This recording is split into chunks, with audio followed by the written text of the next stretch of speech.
이상으로 빡해 주셔야 됩니다. 난이도가 상이잖아요. 여러분 보시면 아시겠지만. 잘 보세요.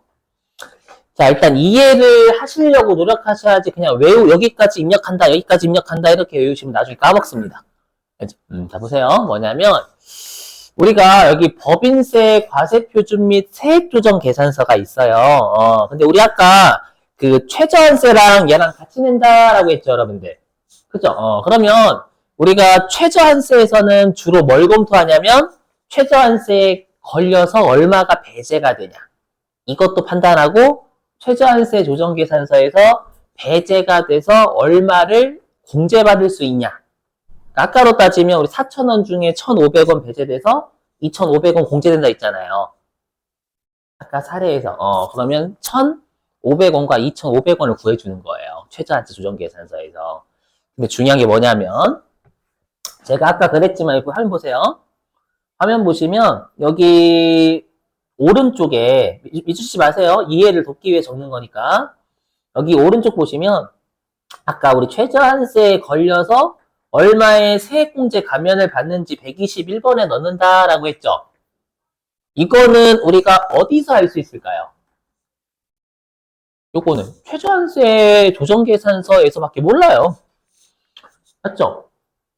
그렇겠죠, 여러분들. 최저한세에 걸리다 보니까 얼마의 공제 감면을 받는지 여기다 입력을 하는 거예요. 그러면 얘는 입력을 할 수가 없어요. 최저한세 조정계산서를 가기 전까지는. 알죠? 그럼 제가 하고 싶은 말이 뭐냐? 라고 하면 우리가 감면후세액이라는 건 법인세, 그랬죠? 감면후세액이라는 건 일반 법인세 산출세액에다가 최저한세 적용 대상 세액공제 감면 다 받았을 때라고. 그리고 여기 보이죠? 산출세? 여기 120번 산출세. 여기까지 입력을 해놔야 돼요. 그래서 외워주시는 거예요. 그래서 일단 여기 왼쪽을 쭉 입력하는 거예요. 왼쪽을 쭉 입력하면 이제 일반 법인세 산출세액이 나와요. 여기에다가 이제 최저한세 가가지고 꿀 다 빨았을 때 입력을 하는 거예요.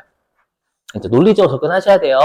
근데 우리 시험에서 여기 왼쪽에서 주로 뭐 검토하시면 되냐면요. 주로 나오는 게 밑줄 좀 치면 여기 단기순이익, 그 다음에 가산조정, 차감조정, 한도초과, 그 다음에 2월 결손금. 요 정도네요. 요 정도. 요 6개 정도만 검토하시면 돼요.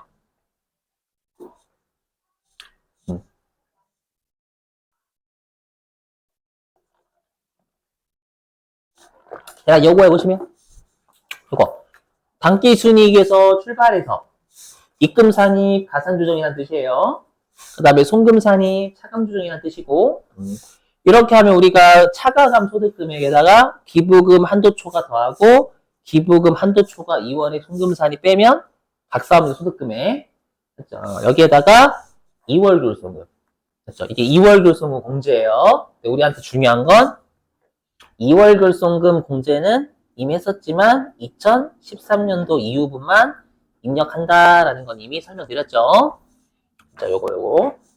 그러니까 이 6개를 보시고 문제 없는 애들 그냥 안 쪘구나라고 생각하시면 되는 거지 여기를 다 입력한다는 뜻이 아닙니다. 오해하지 마시고 여기 위주로 보시라는 뜻이에요. 자, 이렇게 하고 우리가 저장을 눌러요. 왜냐하면 저장을 눌러야 최저한세 조정계산서에서 일반 법인세 산출세까지 불러와야 되거든요.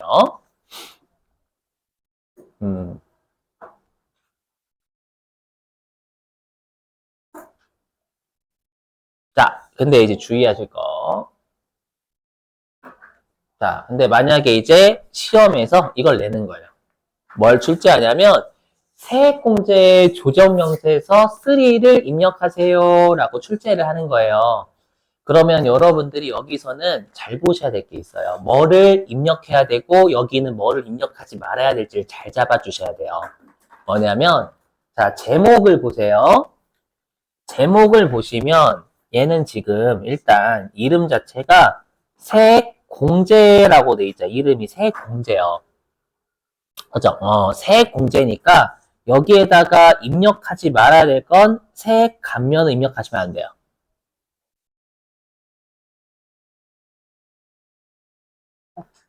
이름이 세액공제 쪽이니까 세액감면을 여기서 잡는 거 아니에요. 자, 그리고 이 서식은 최저한세 조정계산서가 아닙니다. 그렇기 때문에 최저한세 여부를 따지지 않아요.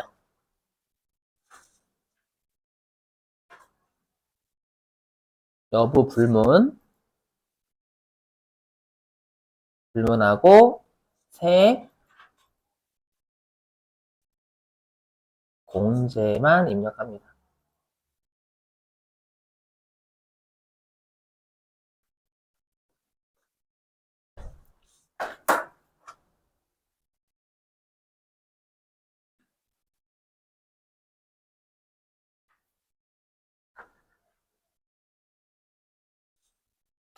자, 다시 세액 공제니까 세액 가면 안 넣는다.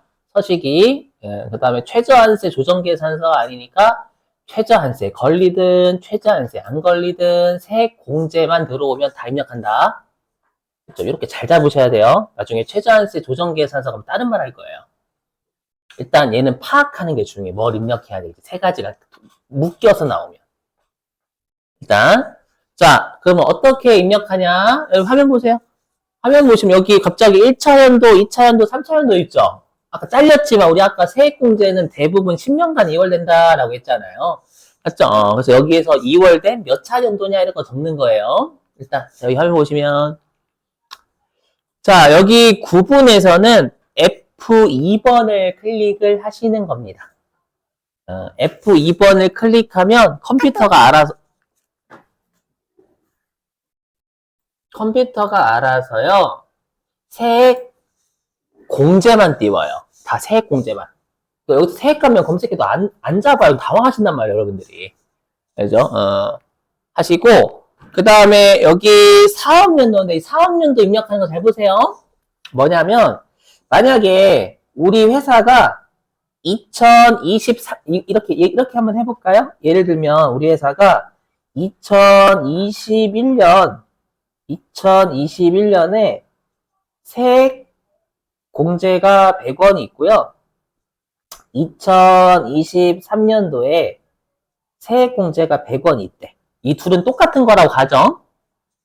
그렇죠? 똑같은 거라고 가정. 어떻게 입력하시냐면 일단 순서는 상관이 없어요. 만약에 순서대로 입력한다라고 하죠. 여기다가 2021년 12월. 아이고. 이렇게 잡아요. 일단 그럼 이 2021년 12월에 발생한 건 단기분이에요? 2월분이에요?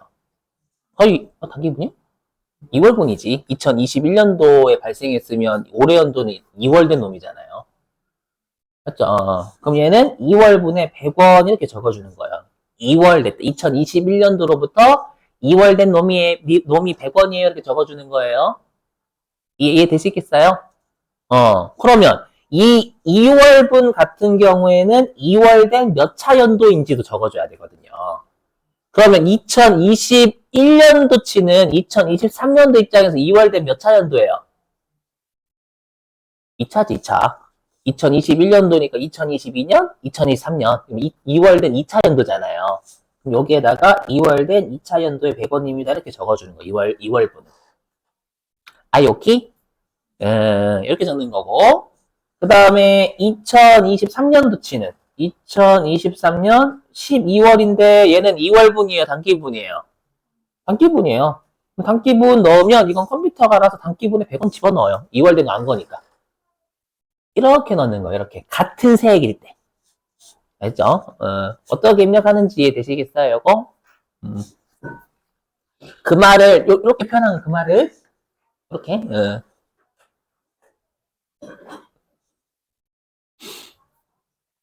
되셨죠? 그래서 일단 여기는 해당 세액 공제가 어느 사업연도에 발생했고 당해 연도냐 2월 된 놈이냐 그걸 적는 거예요. 그래서 자, 그리고 여러분 화면 좀 보실래요? 제 화면을 보시면 이해가 되실 건데 자, 이 화면 좀 보세요.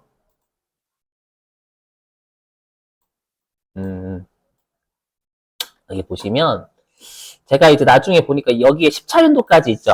제가 아까는 잘려가지고 3차연도까지 못 보여드렸는데 일단 2월 된 10차연도까지가 있어요. 화면 보이시나요? 여기에서 보시면 121번에 여기 화면 보세요. 최저한세 적용에 따른 미공제액이라고 있죠.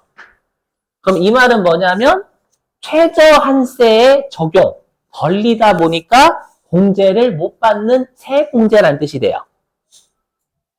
일단 제목이. 그러니까 여기에다가 일단 뭐 입력하는 거 일단 논리적으로 접근하시기 위해서 제가 설명하는 거예요. 그러니까 내가 만약에 아까 100원 입력했잖아요. 100원 입력했는데 최저한세 조정계산서에서 판단해 보니까 30원은 최저한세 걸려서 공제를 못 받는 거예요.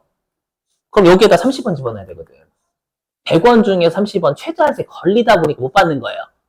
그럼 제가 하고 싶은 말이 뭐냐? 얘를 입력하려면 어디를 먼저 가야 된다는 거예요? 최저한세 가야 돼요. 그리고 좋죠. 자, 우리가 일단 얘를 왜 2번으로 입력을 하냐면 요거. 얘를 왜 2번으로 입력을 하냐면 일단 얘는 어떤 세액공제가 2월분이냐 단기분이냐 이거 걸어주는 거예요. 근데 여기에다가 만약에 세액공제 입력한다라고 했죠. 그럼 컴퓨터가 알아서 최저한세에 걸리는 세액공제는 최저한세로 가지고 와요. 좀 이따 그거 할까 같이. 했죠. 그런데 방금 설명드렸지만 최저한세에 걸려서 공제가 안 되는 건 최저한세 조정계산서에서 판단할 수밖에 없는 거예요. 그래서 여기까지만 입력하고 바로 최저한세 조정계산서로 간다라는 거예요. 논리적으로 접근하셔야 논리적으로. 그렇죠? 여기 그냥 외우시면 머리 터져요 진짜.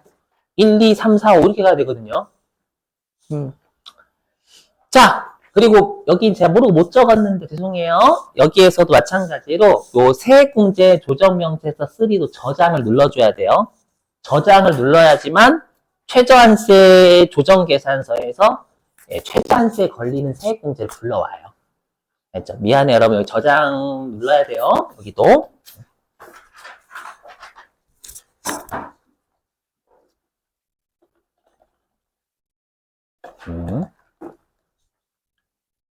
자, 그리고 이제 이렇게 해서 여러분들이 불러오기 하면 법인세, 과세표준 및 세액조정계산서하고 3를 가지고 올 거예요, 컴퓨터가. 알죠? 그럼 가지고 올 때는 여기까지 가지고 옵니다. 어디냐면, 여기 감면후세액은 아까 저장을 산출세액까지 했으니 여기까지 가지고 와요, 여기까지. 여기만 가지고 오고, 이건 안 그리셔도 돼요. 여기까지 가지고 오고요. 최저한세는 컴퓨터가 알아 지지고 볶고 다 해요. 7% 곱해가지고. 됐죠? 그럼 여러분들이 아까 제가 감면후세액이 뭐라고 했냐면 법인세 산출세액에서 조특법상 세액 감면과 조특법상 세액 공제를 다 받았을 경우에 내고 있는 세금이 감면후세액이라면서요. 그럼 여기에다가는 조심하셔야 돼요. 자 보시면 그러면 아까 했던 3는 제목이 세액공제였으니까 세액공제 다 입력하고 최저한세 조정이 아닌 거긴 최저한세 걸리는 세액공제든 최저한세 안 걸리는 세액공제든 다 입력한다라고 했죠. 그죠? 그리고 아까 걔는 세액공제니까 세액감면은 입력하지 마세요라고 했잖아요. 여기는 이름이 뭐냐면 최저한세예요. 그럼 여기는 이름이 최저한세가 붙잖아요. 그럼 여기에서 입력하지 말아야 될 건 뭐를 입력하지 말아야 되냐면 최저한세, 그죠? 최저한세가 적용되지 않는 것은 입력하면 안 되는 거예요. 여기는 최저한세를 판단하는 곳이니까 최저한세 안 걸리는 애들 여기다 갖고 오면 안 돼요, 절대. 아시죠? 자, 그리고 얘는 이름이 세액공제예요? 아니면 세액공제가 안 붙었어요? 안 붙었어요. 안 붙었다는 얘기 뭐예요? 세액하면 세액공제 다 가지고 오는 거 여기는 다 입력하는 거예요. 알죠? 그거 조심해야 돼.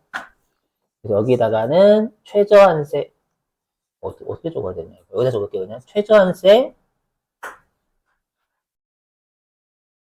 적용 세액 감면 세액 공제 둘 다 입력해 주셔야 된다라는 거예요. 세액 공제가 안 붙었으니까.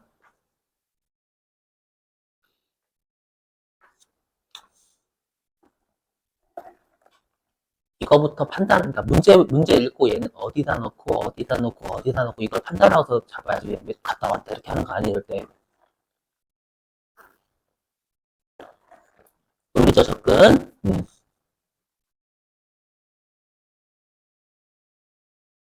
자, 화면 보시죠, 그럼.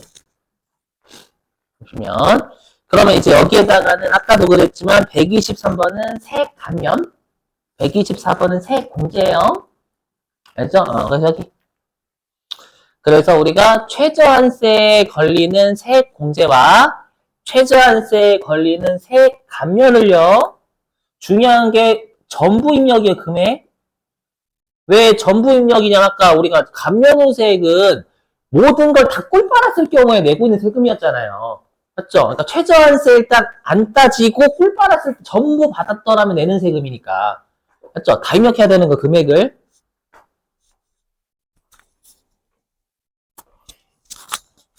그리고 아래 건 솔직히 안 중요해요. 말 문제는 대비하셔도 되는데 이건 컴퓨터가 알아서 계산해줘요. 자, 잠시 설명드리면 들어보시게 이거는. 자, 들어보시면 이거는 컴퓨터가 알아서 해주긴 해요. 여기 우리가 세 감면하고요. 세 공제가 있다면서요. 그렇죠? 그러면 우리가 둘 중에 어디에서 배제를 시키는 게 좋을까요? 최저한세 걸려서 배제가 시키는 건 세 감면에서 배제, 세 공제에서 배제. 공제에서. 배제는 안 좋은 거잖아요. 그러니까 우리가 세 감면 아까 2월 된대요, 안 된대요? 안 돼요. 올해 못 받으면 끝이에요. 올해 못 받으면 끝인데 배제시켜버리면 끝나는 거예요, 이제. 그렇죠? 하지만 세 공제는 올해 못 받아도 10년간 2월 돼요. 그렇죠? 그래서 우리가 그 시험에 이렇게 내거든요. 납세자에게 법인한테 유리한 방향으로 최저한세 배제한다라고 하면 그거는 세 공제에서 배제시키라는 뜻인데 컴퓨터가 알아서 그렇게 걸어줘요. 알죠? 그건 외우실 필요가 없지만 이건 알고 계셔야 돼. 뭐는 알고 계셔야 되냐면 근데 이럴 수 있잖아요. 내가 세액 공제가 과거께 있고 단기께 있어요. 그럼 어디에서 배제되는 게 좋을까요? 과거께 있고 단기께 있어. 그죠? 단기 거. 왜? 그죠? 과거는 올해 못 받으면 2월이 조금밖에 안 돼. 근데 단기 건 올해 못 받아 10년간 2월 되잖아. 2월 되는 게 올해 못 받아도 2월 되는 게 길수록 배제가 되는 게 좋아요. 조선말 이해되심? 아니 만약에 내가 2021년도에 발생한 100원하고 2023년도에 발생한 100원하고 배제가 되는 건 2021년도에서 배제가 되면 2월이 8년인가 밖에 안 돼요, 이제. 그렇죠? 근데 2023년도는 배제돼도 10년간 2월 될 수 있잖아요. 무슨 말인지 이해되시겠어요? 그러니까 배제는 당연히 가장 최근 걸 배제시켜봤자 어차피 10년간 2월 되는 게 더 유리하잖아요, 여러분들. 기간이 길수록. 이해되시겠어요? 그래서 우리가 시험에서는 세액공제가 혹시라도 과거와 단기 거 중에서 배제, 납세자에게 유리한 방향으로 한다라고 하면 단기 걸 배제시키는 거예요.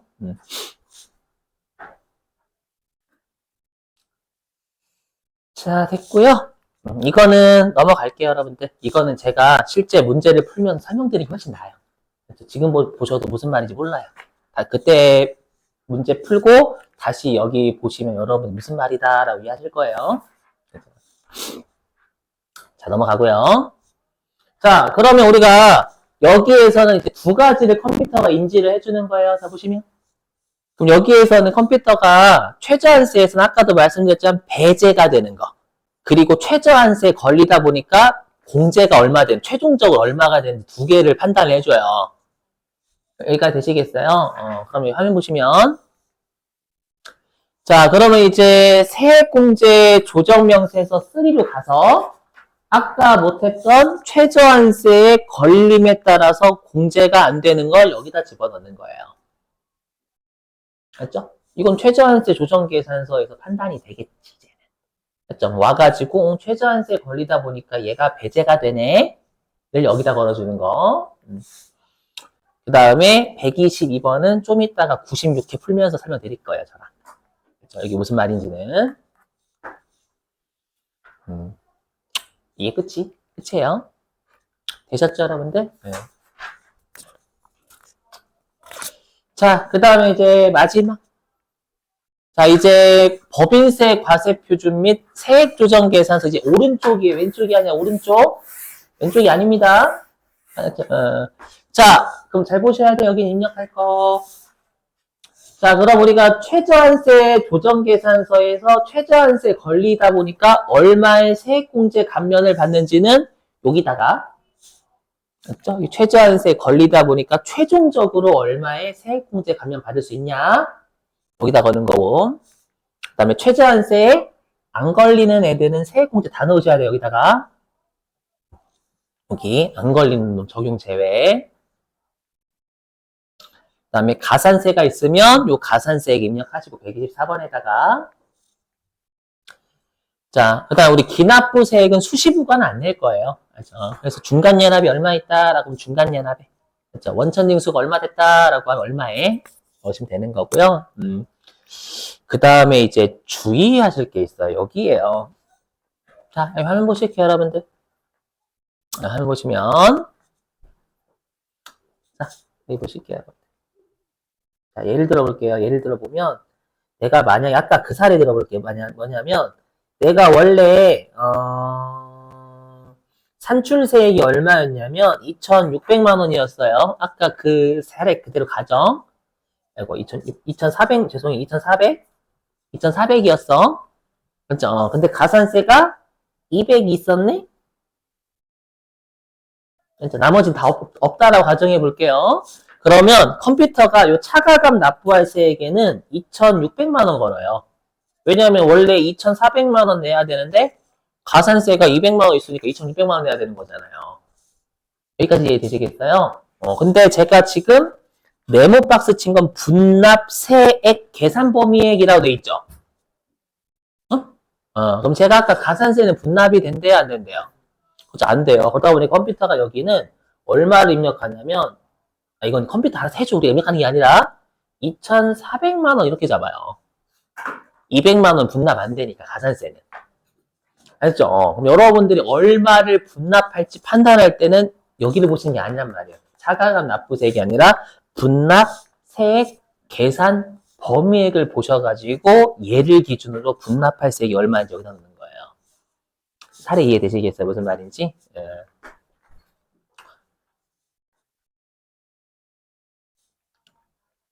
됐어요. 미치겠죠. 미치고 환장했어, 이게 참.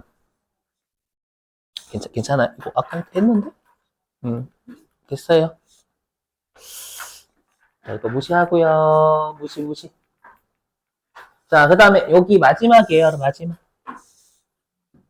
자, 마지막 빨리 간단하게 하고 여러분들 바로 실기하죠. 실기만 남았어요, 이제.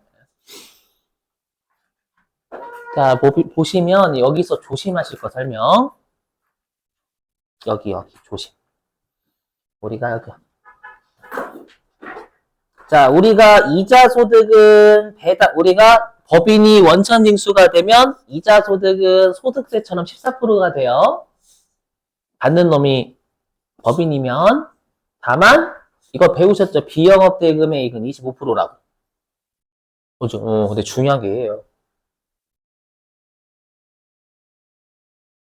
뭐냐면 배당 소득을 받는 자가 법인이면 원천징수 안 한다라는 거 소득세에서도 중요해요.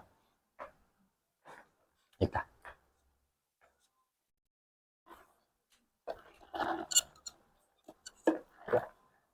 자, 듣고 버리세요. 들어보시면.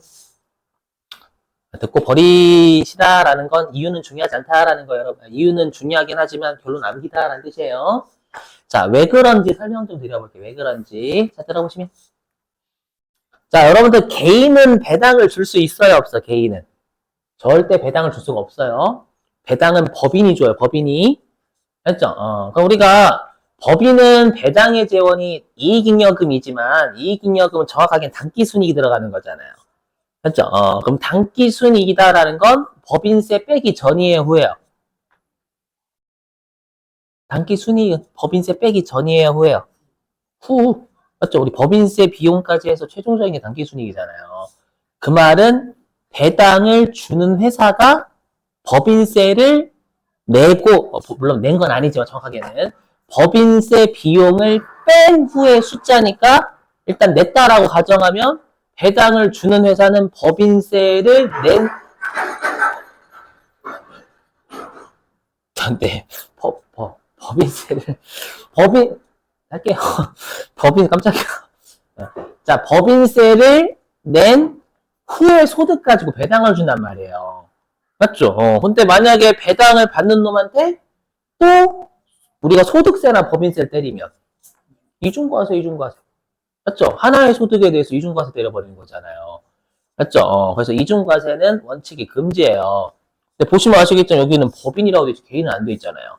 왜냐면 개인은 나중에 여러분들이 혹시 저기 재경관리사나 세무사, 회계사를 준비하신다면 개인은 그로스업이라고 해가지고 그로스업이라 해가지고 배당세 공제라는 이중과세를 조정하는 제도가 있어요.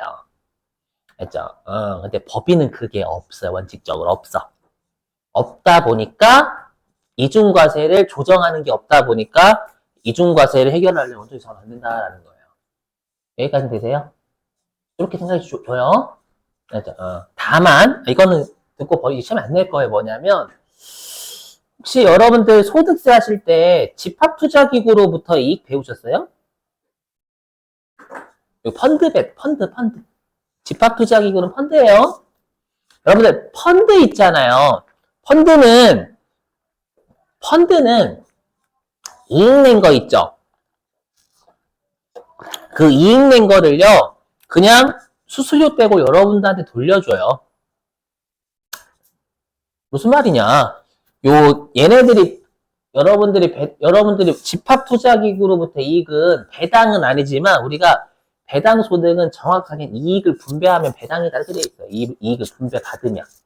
그러면 우리가 펀드가 이익을 분배하는 거잖아요. 우리들한테. 맞죠? 근데 펀드는 법인세를 낼까 안 낼까요? 안 내요. 단기순이익소. 어디 간접 투자인데 이거. 맞죠? 그럼 여기에서 과세가 안 됐어. 안 됐으니까 당연히 과세가 된다라는 거예요. 아셨죠? 근데 이거 시험 안 내요. 그것도 하지 마시고. 알죠? 그래서 배당소득은 배당 받는 자가 법인이면 이중과세 조정제도가 원칙적으로 없으니까. 알죠? 그래서 과세를 안 한다. 이 정도로. 그렇죠? 끝났나? 이건 나중에 좀 이따가. 몇 분에 했죠? 몇 분에 했지? 3시 5분인가? 그죠. 자, 그러면 이제 15분 쉬었다가요. 이제는 쭉 실기 들어갈게요, 여러분들. 아까 했던 그 잘 나오는 거 있죠? 그 3가지 몰아서 이제 한꺼번에 엮어서 내는 거. 그죠? 그거 하고, 나머지 하고 할게요. 네, 죄송한데 오늘 법인세밖에 못할 것 같아요. 미안해요, 여러분들. 네.